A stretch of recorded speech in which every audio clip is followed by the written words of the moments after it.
नमस्कार, मैं हूं अरुण कुमार। 22 करोड़ रुपए, 15 दिन, 70 फीट लंबी दरार। क्या यही विकास की नई तस्वीर है? पहली ही बारिश ने करोड़ों रुपए के दावों की पोल खोल दी है, या फिर विपक्ष एक तकनीकी खामी को राजनीतिक हथियार बना रहा है? आज राजनांदगांव का ये ओवरब्रिज सिर्फ कंक्रीट का ढांचा नहीं, बल्कि सियासत का सबसे बड़ा रणक्षेत्र बन चुका है। जनता का सवाल राजनीति से बड़ा है। 22 करोड़ रुपए किसके थे? जनता के। इसी तरह कोरबा जिले के करतला विकासखंड के ग्राम पंचायत भैंसामुड़ा स्थित जोगी नाला पर 3 करोड़ की लागत से बनी पुलिया पहली बारिश में ध्वस्त हो गई है। तेज बहाव में पुलिया का एक हिस्सा टूटकर बह गया, जिससे सड़क पर गहरे गड्ढे बन गए और आवागमन भी बाधित हो गया है। इस पुल से गुजरने वाली जान किसकी थी? जनता की थी। अगर कल कोई बड़ा हादसा हो जाता तो उसकी जिम्मेदार कौन लेता? क्या उद्घाटन की जल्दीबाजी में गुणवत्ता से कोई समझौता हुआ है? क्या निर्माण एजेंसियों की जवाबदेही तय होगी? क्या इंजीनियरों, ठेकेदारों और निगरानी करने वाले अधिकारियों से जवाब मांगा जाएगा? एफआईआर दर्ज होगी, उन पर कार्रवाई होगी? और सबसे बड़ा सवाल, पुल में दरार आई है या व्यवस्था की नींव में दरार आई है? आज किसी को क्लीन चिट नहीं मिलेगा। आज सवाल सबसे होंगे, सत्ता से भी होंगे, विपक्ष के से भी होंगे, और सवाल उन अधिकारियों से भी होंगे जिनकी एक लापरवाही जनता की जान पर भारी पड़ सकती है। क्योंकि जनता जानना चाहती है 22 करोड़ का पुल या 22 करोड़ का सवाल पहली बारिश में पुल हारा क्यों? इसी पर करेंगे बातचीत, लेकिन पहले दिखाते हैं भ्रष्टाचार की एक न्यू की रिपोर्ट। आज बात करेंगे एक ऐसे सच की जिसने पूरे सिस्टम को हिलाकर रख दिया है। 22 करोड़ रुपए, महज 15 दिन और 70 फीट लंबी एक खौफनाक दरार। क्या यही है हमारे विकास की नई तस्वीर? क्या पहली ही बारिश ने करोड़ों रुपए के दावों की पोल खोल कर रख दी है, या फिर इस पूरे मामले में जनता की जान को ताक पर रखकर एक बहुत बड़ा खेल खेला गया है? आज राजनांदगांव का यह ओवरब्रिज सिर्फ कंक्रीट का एक ढांचा नहीं रह गया है, बल्कि यह छत्तीसगढ़ की सियासत का एक सबसे बड़ा रण क्षेत्र बन चुका है। दावे बड़े बड़े थे, ढोल नगाड़े बजाए जा रहे थे। अभी महज 15 दिन पहले जब इसका लोकार्पण हुआ तो बड़े बड़े फीते भी काटे गए थे, चमचमाती तस्वीरें खिंचवाई गई थी, सोशल मीडिया पर विकास के कसीदे पढ़े जा रहे थे। राजनांदगांव की जनता को लगा कि चलिए साहब, लोगों ने मेहरबानी कर दी, अब सफर की राह आसान हो जाएगी, घंटों के ट्रैफिक जाम से मुक्ति मिल जाएगी। लेकिन पहली ही बारिश, अभी तो मानसून ने ठीक से छत्तीसगढ़ में दस्तक भी नहीं दी है। अभी तो सिर्फ बादलों ने अंगड़ाई ली है और पहली ही बारिश ने इस पूरे पुल को 2 टुकड़ों में बांटने की कगार पर लाकर खड़ा कर दिया है। 15 दिन में तो एक गरीब की झोपड़ी की मिट्टी भी नहीं बहती साहब, और आपने 22 करोड़ रुपए फूंक दिए और यह पुल पहली बौछार भी नहीं झेल पाया। जी, आज बरगा से आप लोग बड़ी संख्या में आए हैं, क्यों?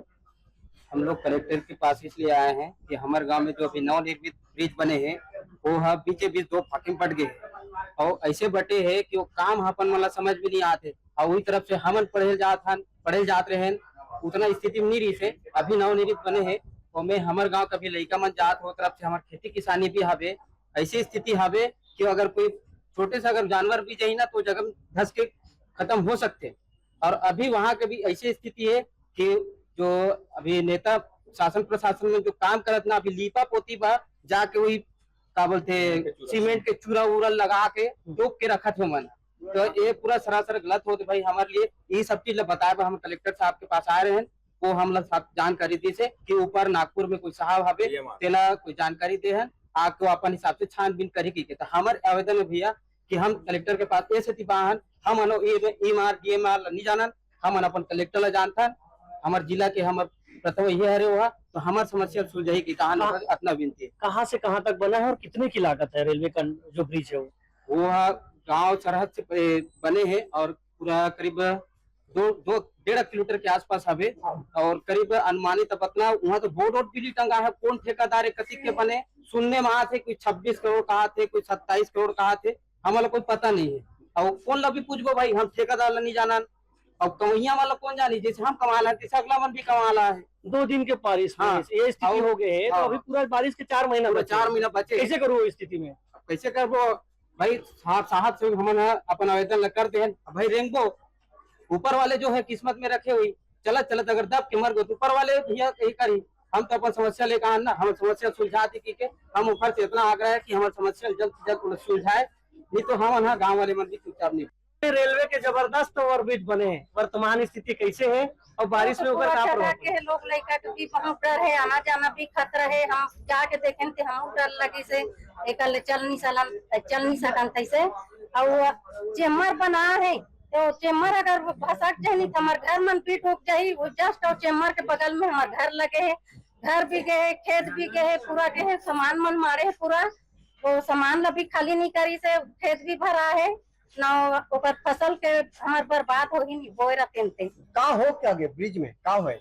वो दरार आ गए पूरा, बहुत दूर से तड़क गए हैं। अच्छा, कब देखे ना आपका, कब पता चला? कल देखें शाम के 6 बजे। अभी 2 दिन के बारे में ये स्थिति है तो पूरा तो आवागमन वही ब्रिज से करना है, तो फिर क्या करूँ 4 महीना कैसे कर दो?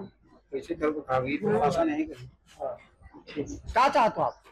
बने अच्छा प्रशासन सुने हमारा यह आदेश लाया, वो कर समाधान के समस्या करे और नहीं करिए अगर प्रशासन क्या कर गया ऐसे नहीं करे पढ़ी होना। यह कौन सी इंजीनियरिंग है? यह कौन सी डिग्री लेकर आपके जिम्मेदार अधिकारी घूम रहे हैं? कांग्रेस का सीधा आरोप है कि यह दरार सिर्फ एक पुल में नहीं आई है, बल्कि यह दरार पूरे सिस्टम में है। विपक्ष पूछ रहा है कि अगर निर्माण कार्य गुणवत्ता के मुताबिक हुआ था तो उद्घाटन के चंद दिनों बाद इतनी बड़ी दरार कैसे दिखाई दी? क्या निर्माण में लापरवाही हुई? क्या कंक्रीट और सीमेंट के अनुपात में भ्रष्टाचार की मिलावट ज्यादा थी? और अगर ऐसा था तो अब तक उन जिम्मेदारों को सलाखों के पीछे क्यों नहीं भेजा गया?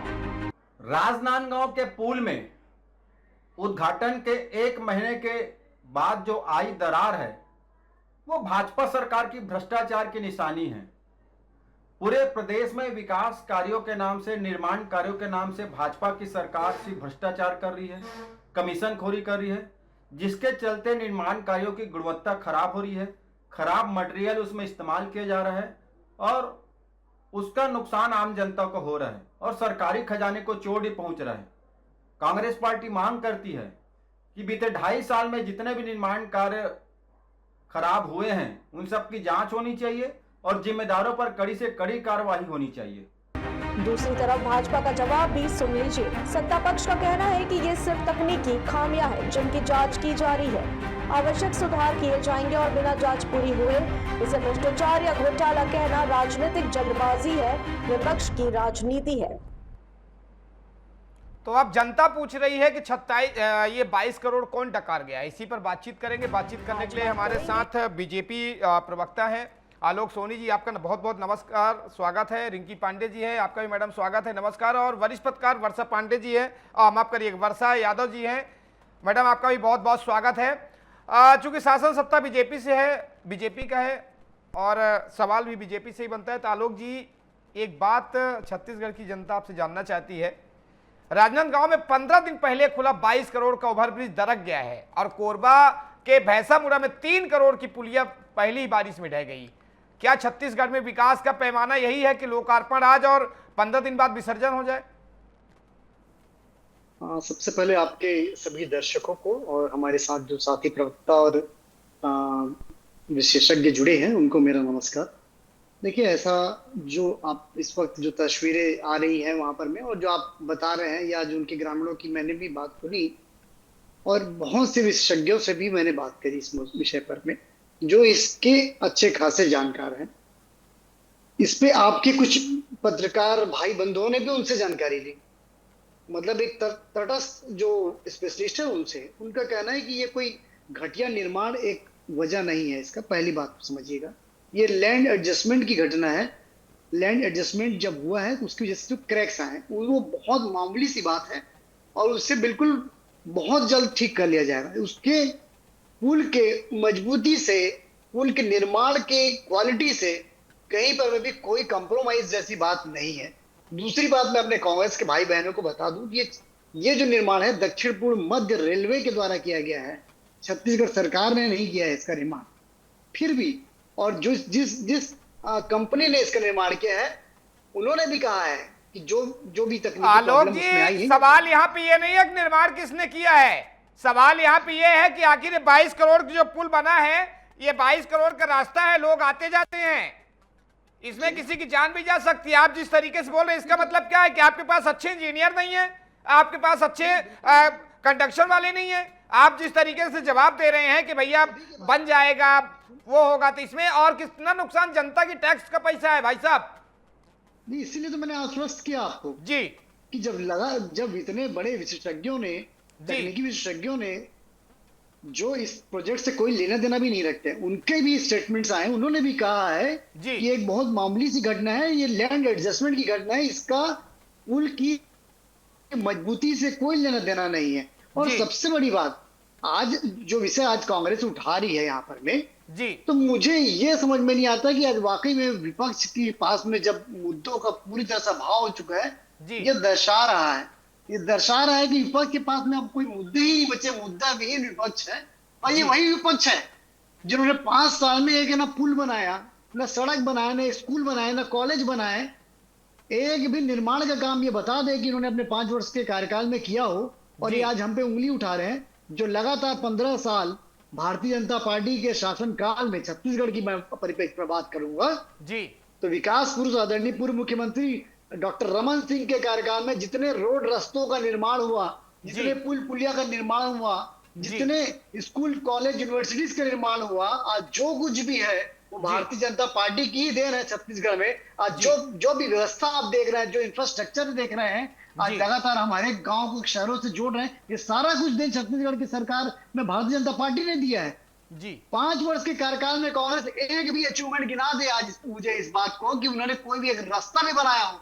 अरे वो रास्ता जो हम बनाते वो रास्ते कोई रिपेयर नहीं कर पाए, यहाँ तक कि मैं बताना चाहता हूँ आपको, एक भी रास्ता इन्होंने रिपेयरिंग तक का काम नहीं किया, नए बनाना। चलिए, मैं आपके ही जवाब से मैं रिंकी जी से सवाल ही कर लेता हूं। रिंकी जी, जिस तरीके से बीजेपी का आरोप आप सुन ही रहे हैं और आप जिस तरीके से आरोप लगा रही हैं कि दरार पूरे सिस्टम में है, लेकिन सवाल यह भी है कि जब राजनांदगांव में 22 करोड़ के ओवरब्रिज और कोरबा में 3 करोड़ का काम चल रहा था, तब स्थानीय विपक्ष कहां सोया हुआ था? निर्माण के वक्त आपने गुणवत्ता की निगरानी क्यों नहीं की? देखिए, आज जो मुद्दा है जी, ये मुद्दा कोई बीजेपी और कांग्रेस का तो है नहीं जी, मैं आपके सवाल का जवाब भी दूंगी, लेकिन मेरा यही कहना है कि आज जो ये मुद्दा है ये बीजेपी कांग्रेस का नहीं है, आज ये जनता के टैक्स के पैसों का है। जी, तो इन सवालों से बचने के लिए जी, और इसलिए ये जो प्रवक्ता जी हैं ये अपने ऊपर दाग लगने से बचने के लिए क्या करते हैं, तो इन लोगों की आदत है सामने वाले पर ही पूरा आरोप मार दो। तो आखिर कब तक ये विपक्ष पर अपनी जिम्मेदारी थोपते आएंगे, जी, अपने आरोपों पे से बचते आएंगे, अपनी जिम्मेदारियों से बचते आएंगे, जनता के सवालों से बचते आएंगे। आज मैं आपको बता दूं, डोगरगढ़ से लेकर के राजनांदगांव के बीच में जी, 22 करोड़ की लागत से 2 ओवरब्रिज बने, जो ओवरब्रिज बने उनमें से जो बरगा में जो ओवरब्रिज है उसमें 60 से 70 फीट की दरारें आई। जी, अभी लोकार्पण हुआ, पिछले महीने लोकार्पण हुआ है, लगभग 15 दिन भी नहीं हुए होंगे मुझे लगता है जी, उसमें लगभग, और चौड़ाई, उन दरारों की चौड़ाई 10 से 12 सेंटीमीटर है, 4 फीट तक का तो एक बड़ा सा गड्ढा भी हो गया है। वहीं अलीवाड़ा में सड़क पूरी तरह से ध्वस्त हो चुकी है, खराब हो चुकी है।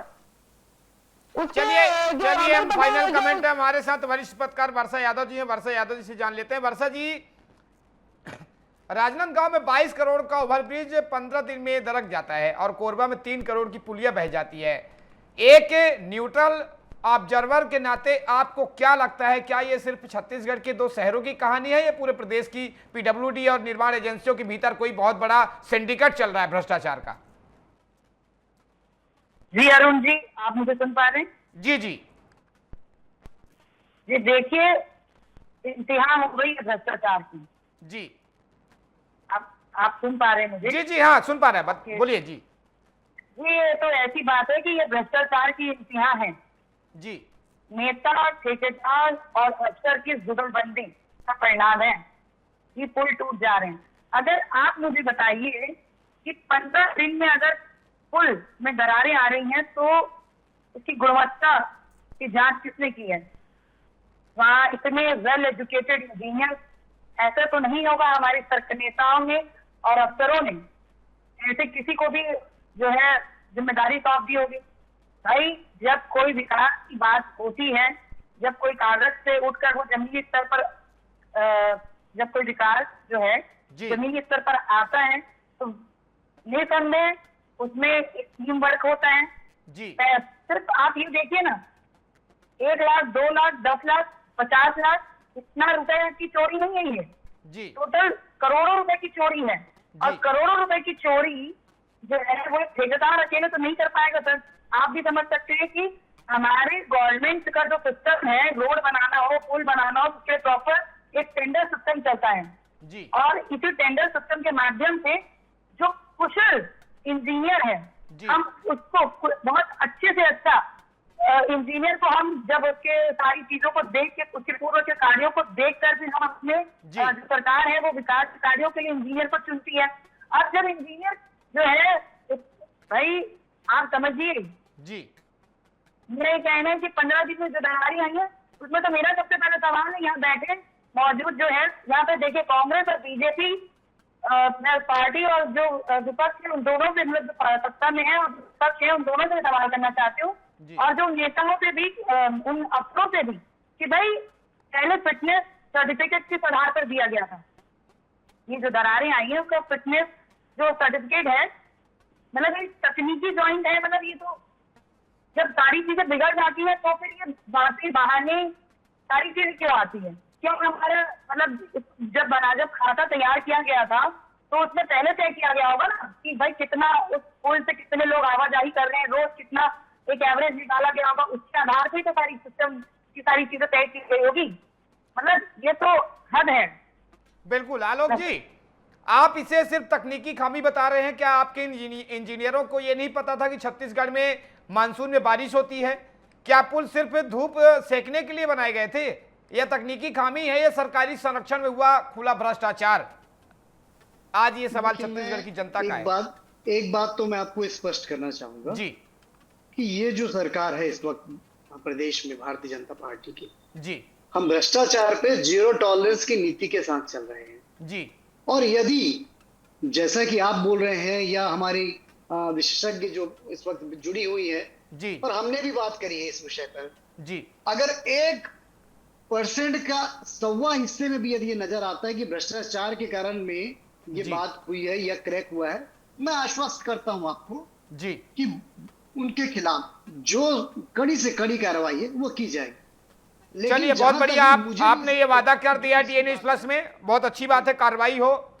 छत्तीसगढ़ की जनता और हम भी चाहते हैं जो भी दोषी हो उन पर कार्रवाई होनी चाहिए। जो एक बात की बिल्कुल होनी चाहिए, क्यों नहीं होनी चाहिए? और ये संभव भी, देखिए कहीं ना कहीं अगर वहां पर में अगर कुछ फॉल्ट हुआ होगा, लैंड एडजस्टमेंट की बात हो रही है कि लैंड जो है जहां पर में जिस पे रखा गया था उस पे एडजस्ट हुआ है लैंड, उसकी वजह से क्रैक्स आए हैं, ऐसा तकनीकी लोग कह रहे हैं। मैं कोई बहुत एक्सपर्ट उसमें नहीं हूँ, तकनीकी विशेषज्ञ नहीं हूँ, उनका ऐसा मानना है।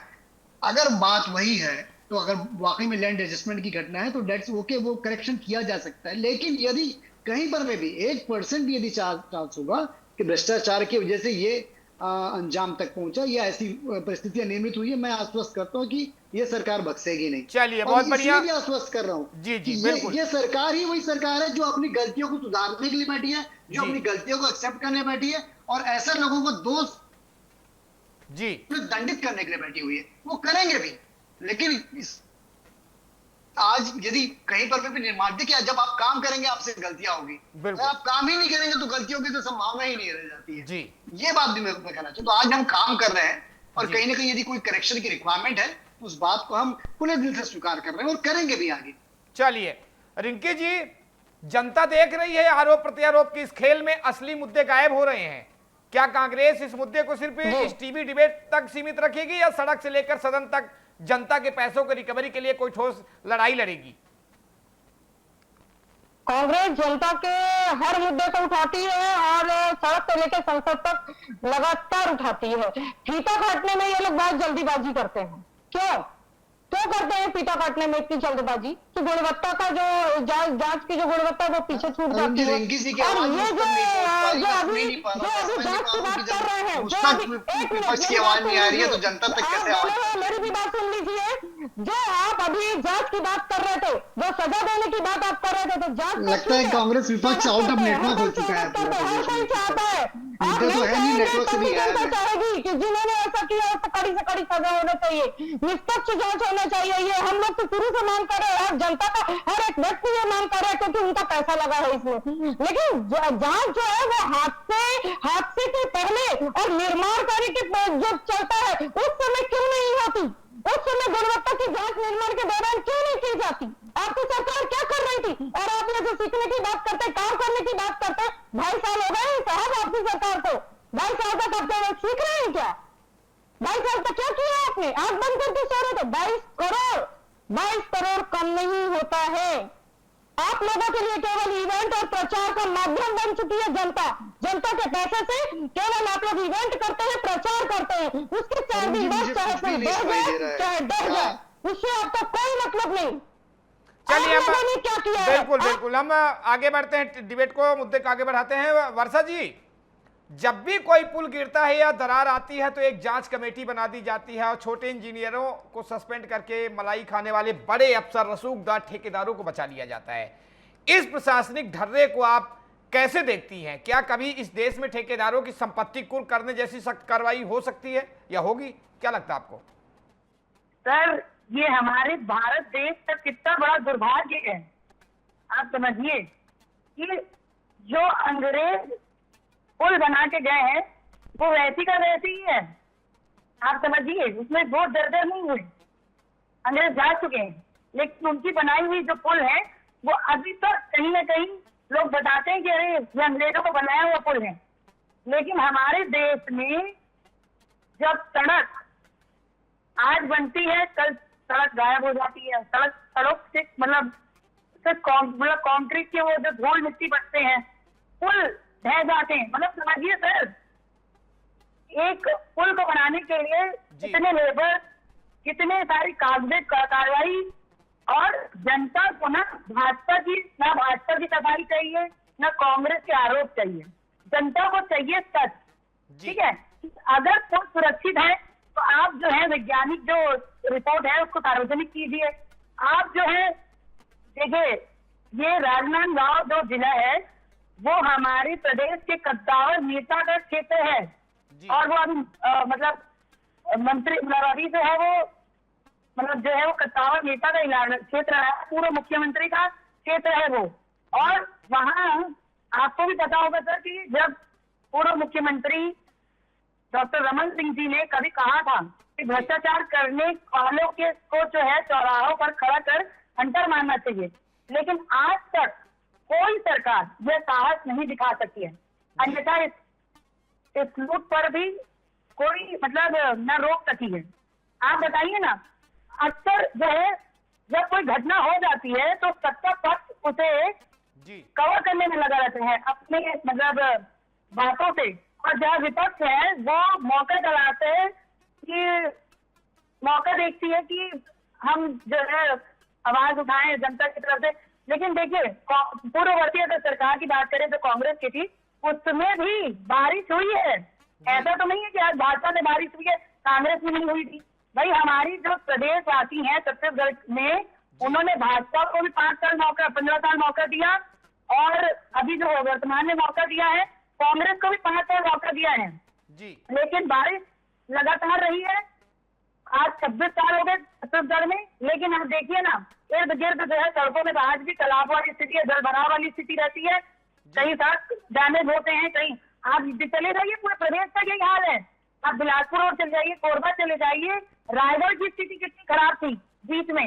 मतलब जब तक सोशल मीडिया पे लोग हल्ला नहीं उठा देते, आवाज नहीं कर लेते, जन आंदोलन नहीं कर लेते, तब तक जो है नेता अफसर जो है पता नहीं वो कौन से समय घड़ी का इंतजार करते हैं कि मतलब ये देखिए, ये बहुत मूलभूत सुविधाएं हैं। हम मूलभूत सुविधाओं को लेकर आम जनता इस पर कितना बोले, बताइए ना कितना वो उन्होंने तो एक्सेप्ट कर लिया है कि ठीक है, ये भी एक, इसको भी जैसे अन्य समस्याएं हैं, जैसी सरकार और विपक्ष जो है वो आपस में लड़ती रहे और हम जो है इनकी लड़ाई पे चीजें झेलते रहे। चलिए, मैं आलोक जी से एक सवाल पूछ रहा हूं। आलोक जी, कांग्रेस का तो आरोप है ही है, लेकिन इसमें जनता भी पूछ रही है जब तक इस घटिया निर्माण की जिम्मेदार बड़े अधिकारियों और ठेकेदारों पर एफआईआर होकर वे जेल नहीं जाते, तब तक जनता कैसे मान ले कि आप में जो है भ्रष्टाचार पर जीरो टॉलरेंस कर रहे हैं, जीरो टॉलरेंस की नीति पर है? कब तक करेंगे? डीए न्यूज प्लस पूछ रहा लगातार अगर आप देखें राज्य में ईडी, सीबीआई, आईटी और हमारी खुद की जो एक इन्वेस्टिगेशन संस्था है जी, लगातार हम भ्रष्टाचार पे आप आए दिन आज समाचार पत्रों पे पढ़िए, कभी किसी तहसीलदार को, कभी किसी भ्रष्ट अधिकारी को लगातार रंगे हाथ पकड़े जा रहे हैं। तो ये दर्शा रहा है कि कहीं ना कहीं जो सरकार है वो बिल्कुल सही दिशा में चल रही है और उसी नीति के साथ, जिस नीति की मैंने बात की भ्रष्टाचार पे जीरो टॉलरेंस की, उस नीति के साथ आदर्श वाक्य, ध्येय वाक्य बना करके हम काम कर रहे हैं। और ये हमारे पास हम इस बात को भी आत्मसात कर चुके हैं कि छत्तीसगढ़ का निर्माण हमने किया है, हमने बनाया है और हम ही संवारेंगे। तो जो बेहतर होगा, जो बेहतर से बेहतर विकल्प होगा, उपलब्धता होगी, उसके अनुसार हम काम करेंगे। जहां तक वो बात हो रही थी, मैंने भी सुना कि अंग्रेजों ने पुल बनाए, वो खड़े रह गए और उसके बाद ढह गए, तो वही बात बिल्कुल सही है।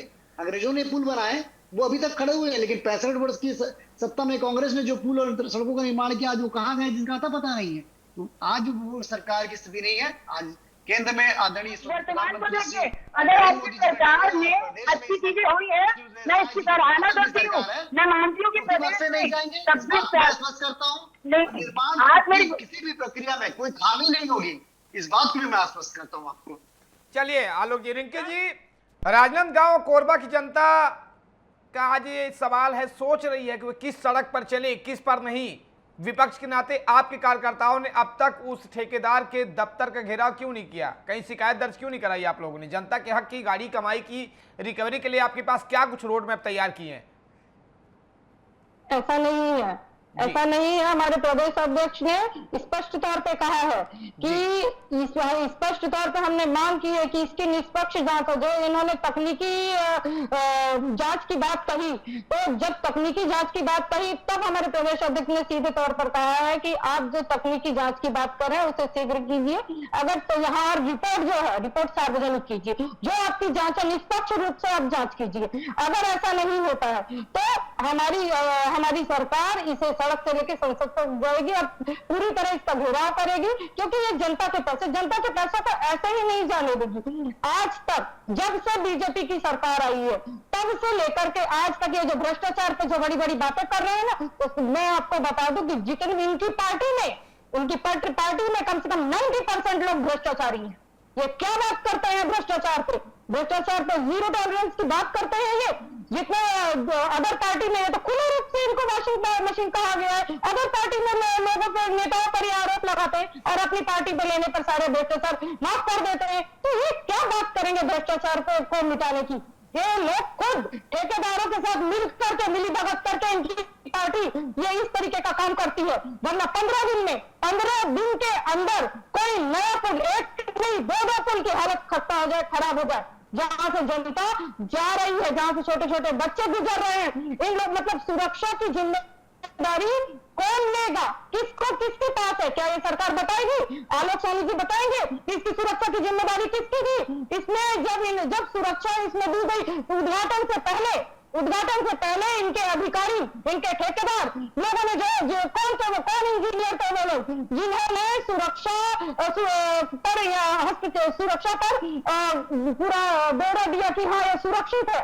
कौन थे वो लोग? उनके नाम लाएंगे सामने क्या उन लोगों को? चलिए आलोक जी आप रिंकी जी का जवाब तो देंगे ही। जब से हम वर्षा जी सवाल करें तो वर्षा जी, राजनेताओं के लिए क्रोनोलॉजी और तकनीकी खामी का खेल हो सकता है, लेकिन एक आम नागरिक के नजरिए से देखें तो यह सीधे तौर पर उनकी जान के साथ खिलवाड़ है। मीडिया और समाज के तौर पर हमें इस सिस्टम को सुधारने के लिए किस तरह की जवाबदेही तय करने की जरूरत है? आवाज कट रही है सर आपकी, आप दोबारा। हमारा सवाल है वर्षा जी कि जिस तरीके से ये तो आरोप प्रत्यारोप है, ये कांग्रेस सरकार, बीजेपी सरकार हो 75 साल राज की, तो 5 साल राज की, तो 15 राज से आप तो सुन ही रहे थे, है ना? आलोक भाई साहब बोल ही रहे कि हम तो भैया इसमें कार्रवाई करेंगे, अधिकारी चाहे जो भी है, जो नेता शामिल, जो भी शामिल होगा। रिंकी जी भी अपनी मुद्दा उठा ही रही कि हम लगातार इस पर दबाव बना रहे। सरकार पे कार्रवाई करने का दबाव बना रहे हैं, कार्रवाई करेगी। हमारा आपसे सवाल यह है कि नेता तो आरोप प्रत्यारोप का दौर करके चले जाते हैं, लेकिन जब पुल गिरता है इसमें खिलवाड़ जनता के भरोसे के साथ होता है। इसमें जब नुकसान होता है तो जनता होता है, मरता कौन है? आम पब्लिक मरती है। हमारा सवाल है आपको यह है कि अगर इस सिस्टम को सुधारने के लिए एक मीडिया और सामाजिक तौर पे हमारा आपका क्या कुछ जवाबदेही तय करने की जरूरत है? अब सबसे पहले तो सर मैं ये चाहती हूँ कि जो मेरा सबसे पहला तो सवाल जो सरकार में है, बीजेपी से ये सवाल है कि आपको पता था ना कि ये पुल अभी पूरी तरीके से आवाज के लिए, आवाजाही के लिए दुरुस्त है, सही है। उद्घाटन से पहले मेरा इससे पहला सवाल आपसे ये है अरुण जी, मैं बीजेपी के जो प्रवक्ता है उनसे पूछना चाहूँ कि उद्घाटन से पहले जो पुल का सुरक्षा प्रमाण किसने जारी किया है? जब अगर सुरक्षा प्रमाण है तो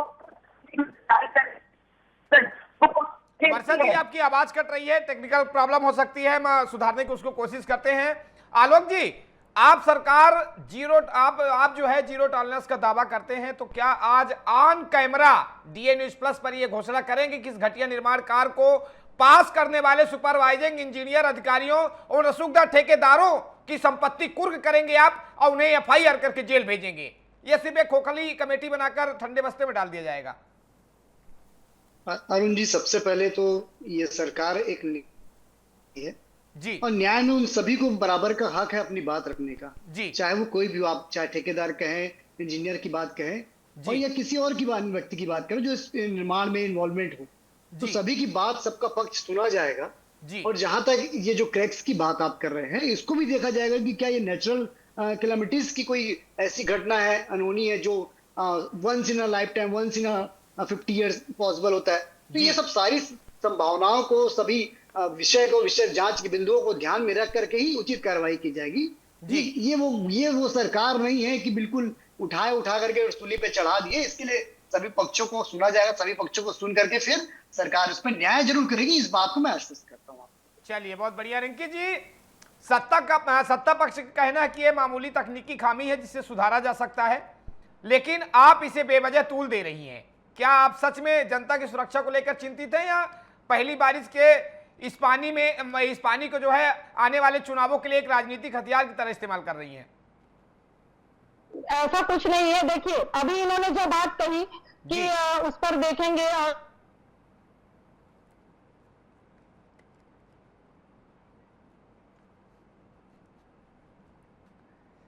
तो किसी कारण बस कांग्रेस प्रवक्ता से संपर्क टूट गया है, फिर से हम जोड़ने की कोशिश करते हैं और हम बातचीत कर लेते हैं वर्षा जी से। वर्षा जी, ऐसे समय में जब सत्ता और विपक्ष एक दूसरे पर कीचड़ उछालने में व्यस्त है, मीडिया और समाज के तौर पर हमारी क्या भूमिका होनी चाहिए? हम इस सिस्टम को सिर्फ कटघरे में खड़ा करने की बजाय जनता के पैसों की पाई की जवाबदेही कैसे तय कर सकते हैं? क्या कुछ हम काम कर सकते हैं? तो सबसे पहले तो देखिए, जनता को राजनीति से नहीं पारदर्शिता चाहिए। मैं ये कहना चाहती हूँ कि मैं मालूम कि 70 में जो भाजपा की सरकार थी और कांग्रेस की जो भी सरकारें आती हैं वो प्रदेश की कहीं ना कहीं हित के बारे में बहुत सारी योजनाएं बनाती हैं, लेकिन कहीं ना कहीं उनके जो क्रियान्वयन है उसको जब एग्जीक्यूट की बारी आती है तो अफसर और जो कुछ लोग हैं वो मिलकर जो है उस पर जो भ्रष्टाचार कर लेते हैं और इसमें कहीं ना कहीं जो है आम जनता का पैसा जाता है। और आप बतौर मीडिया, बतौर पत्रकार हमारी ये जिम्मेदारी को जागरूक करें। इसमें आपके चैनल के माध्यम से आम जनता कहना चाहती हूँ कि अपने फंडामेंटल राइट, हमारे अधिकार, हमने जब ये ऐसे हमें सवाल उठाना चाहिए। हमें मीडिया के माध्यम से, हमें जो पत्रकार हैं, आप जो सोशल मीडिया हम पत्रकार को वहां से जनता के एक तो कम्युनिकेशन का माध्यम रहे ही है सरकार तक उनकी बात पहुंचाने के लिए। एक इसमें बात जो सामने आ रही है वो है आप देखिए कि आम जनता जो है वो दिन भर उनके पास ये तरह नहीं है बैठ के वो जो है आरोप और प्रत्यारोप सुने। वो एक आम आदमी जो है वो अपने परिवार को पालने में लगा रहता है। वो दिन भर कष्ट करके वो एक दिन के जो रोजी है उसमें से वो अपने परिवार रोजी कपड़े कि सरकार को भी मुझे टैक्स पे करना है, और उसके ही पैसों के साथ जब इस तरीके से हेरफेरी होती है जी उसकी आवाज हम पत्रकारों को आप और हम जो है हम भी आप ही आम जनता की आवाज जी आप प्लेटफॉर्म के माध्यम से मैं अभी तक आपके सभी दर्शकों को और जो विपक्ष के नेता हैं, जो राजनीतिक गलियारों से अगर भी है, और पहले तो जी ऐसा काम कीजिए कि ये इस तरीके की मनोबत ही ना आए।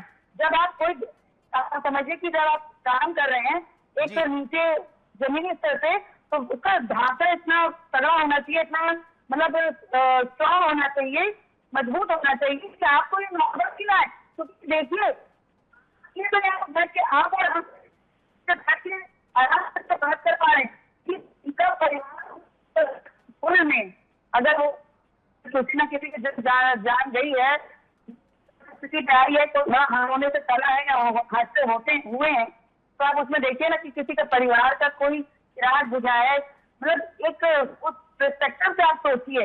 ये सिर्फ एक पुल नहीं है और एक सिर्फ 22 करोड़ रुपए नहीं है भाई, ये जिंदगी है। आप जिंदगी किसी को दोबारा नहीं दे सकते, आप पुल दोबारा दे सकते हैं, आप अपनी गलती को स्वीकार कर सकते हैं। लेकिन मेरा ये सवाल है जो बैठे हैं सरकार में कि ये गलती की नौबत आई क्यों? अगर आज गलती की नौबत आई है तो क्या आप निष्पक्ष जांच करेंगे? ये जांच का केस क्यों सीधा आप उसको सस्पेंड क्यों नहीं करते हैं? और जो विपक्ष है वो सिर्फ सदन घेरने के अलावा जवाब क्यों नहीं मांगती? अगर आम जनता के बिहाफ में वो क्यों नहीं सरकार को घेरती है? क्यों उनका इस्तीफा नहीं मांगा जाता है? इतनी बड़ी लापरवाही में इस्तीफा मांगना चाहिए। चलिए, तो शुक्रिया आप तीनों मेहमानों का हमसे जुड़ने के लिए, तमाम अपनी बातें रखने के लिए। तो ये 22 करोड़ रुपए जो जनता के टैक्स के पैसे था, छत्तीसगढ़ के मुखिया विष्णुदेव साय लगातार छत्तीसगढ़ को बनाने के लिए दिन रात काम करते हैं, दिन रात मेहनत करते हैं, फंड देते हैं, करोड़ों अरबों देते हैं, नई नई योजनाएं निकालते हैं।